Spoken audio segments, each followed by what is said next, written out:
Bonjour à tous, c'est thomasludovox.fr, bienvenue dans ce Ludo Chrono. Aujourd'hui, on va vous parler de Sawari, les maîtres du désert. Sawari, les maîtres du désert, c'est un jeu pour 1 à 4 joueurs qui peut se jouer à partir de 10 ans et pour des parties d'environ 45 minutes. Sawari, les maîtres du désert, c'est un jeu dans lequel vous incarnez un chef de clan dans le désert et votre but est d'acquérir le plus de points de renommée possible. Pour cela, vous allez arpenter le désert, vous allez attaquer des convois, recruter de nouveaux personnages, vous allez gagner des artefacts, tout ça va vous permettre donc de marquer des points de prestige à la fin de la partie. C'est le joueur qui en aura le plus qui sera le gagnant. Alors voyons voir comment cela va se passer. Eh bien, chaque joueur va commencer par prendre un plateau individuel qui va correspondre à son clan. Chaque joueur aura également un petit cube artefact au début de sa piste artefact et on va installer le plateau central. Il y aura des chameaux rouges qui sont des chameaux neutres qui seront placés et chaque joueur va également placer un ou plusieurs chameaux sur le plateau. Il y aura toujours 6 chameaux en tout sur le plateau. La partie peut alors commencer, elle est organisée en une série de tours. Lorsque c'est à moi de jouer, je vais faire plusieurs étapes dans mon tour. La première étape, c'est tout simplement de déplacer un de mes chameaux sur une case adjacente. Alors sur une case adjacente, c'est forcément une case qui sera libre, c'est-à-dire sur laquelle il n'y a aucun chameau, ou bien si c'est une case qui est un oasis, peu importe le nombre de chameaux qu'il y aura, ou bien si c'est la case de guilde qui est la case ici qui est au centre. On aura au fur et à mesure de la partie des déserts qui vont apparaître. Eh bien, je ne m'arrête jamais dans un désert, je continue plus loin toujours quand je me déplace dans la direction d'un désert. Une fois que j'arrive sur une case, eh bien, je vais pouvoir faire une récolte d'une des ressources qui est sur la case en question. Cette ressource, je vais la prendre et je vais la placer sur mon plateau. Donc ici, j'ai fait une ressource de recrue que je vais mettre ici sur ma piste de recrue. À la fin de la partie, la case la plus à gauche qui sera visible, cela indiquera le nombre de points que je vais marquer grâce à cette piste.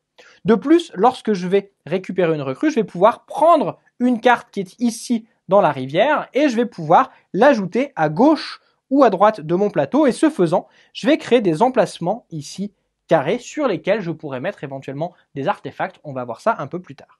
Je vais pouvoir ensuite déplacer ici un chameau rouge d'une case où je le souhaite, par exemple pour essayer de bloquer un joueur. En faisant ceci, eh bien le joueur suivant ne pourra venir ni sur cette case ni sur cette case, il sera obligé de venir sur la case qui est ici. Je vais compléter ici le marché et comme j'ai fini ici de prendre toutes les ressources, je vais pouvoir retourner la tuile. C'est maintenant un désert, donc si jamais on se déplace, on va toujours traverser le désert. Mon tour est terminé, c'est au tour du joueur suivant qui va devoir agir. Malheureusement, il ne peut déplacer son chameau que vers une seule case, il va devoir la déplacer par ici. Si jamais le chameau était complètement bloqué, il aurait dû l'enlever et il aurait dû le mettre au tour prochain et donc ne récupérer aucune ressource ce tour-ci. Donc cette fois, le joueur s'est déplacé, il va choisir d'attaquer le convoi qui est ici. Lorsque l'on attaque un convoi, on va tout simplement récupérer le jeton et regarder ce qu'il y a dessous. On pourra soit le révéler tout de suite pour faire l'effet tout de suite, soit attendre un petit peu plus tard pour faire l'effet en question.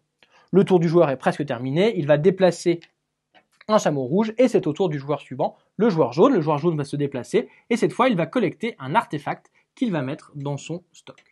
Alors ces artefacts, comme je vous l'ai dit, ils vont avoir plusieurs utilisations. Soit on peut les mettre dans notre stock, ce qui va nous permettre d'une part d'augmenter le nombre de points que va nous rapporter le stock en fin de partie.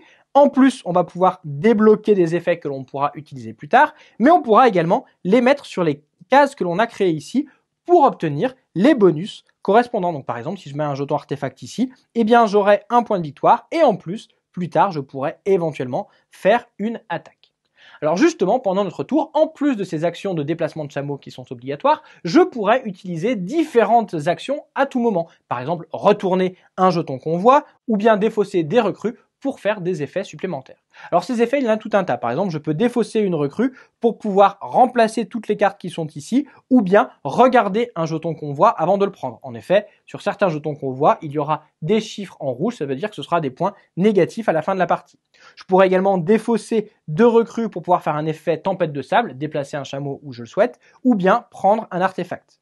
Je pourrais également avoir des effets, comme on l'a dit, des effets d'attaque. Ces effets d'attaque, ils vont me servir lorsque j'ai un chameau adverse à côté d'un de mes chameaux ou de chameaux de guilde que j'ai déplacé, de défausser un cube artefact à un adversaire qui serait dans son stock, sachant que s'il n'en a plus dans son stock, dans ce cas-là, je vais en prendre un qui se trouve sur une de ces cartes et le remplacer par un petit cadenas. Il ne pourra plus remettre de cube artefact à cet endroit-là.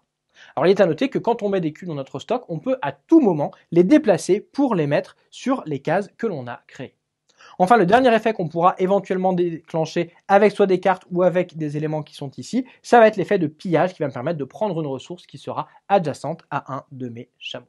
On va donc continuer ainsi à jouer. Il y aura des cartes que l'on pourra récupérer qui seront un peu particulières puisque lorsqu'on les mettra ici dans notre ligne, il faudra pour les activer non pas un cube mais 2 cubes, un à chaque extrémité. Ces cartes, elles vont nous donner des scorings de fin de partie additionnels.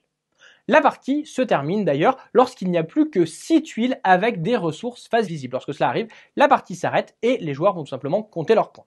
Alors les points que l'on va avoir marqués, ce sont les points qui sont sur notre piste ici, sur la piste qui va être là, sur les points qu'on a éventuellement débloqués, éventuellement sur les points qui se trouvent au dos des caravanes que l'on a attaquées, et on aura pour chacune de nos guildes un bonus de points qui va dépendre de notre personnage de départ. Par exemple, moi, pour chaque duo d'artefacts et de caravanes que j'ai attaqué, je vais avoir un point supplémentaire, et si jamais j'ai réussi à débloquer ce pouvoir, j'aurai également des points supplémentaires en fonction des recrues que j'ai récupérées.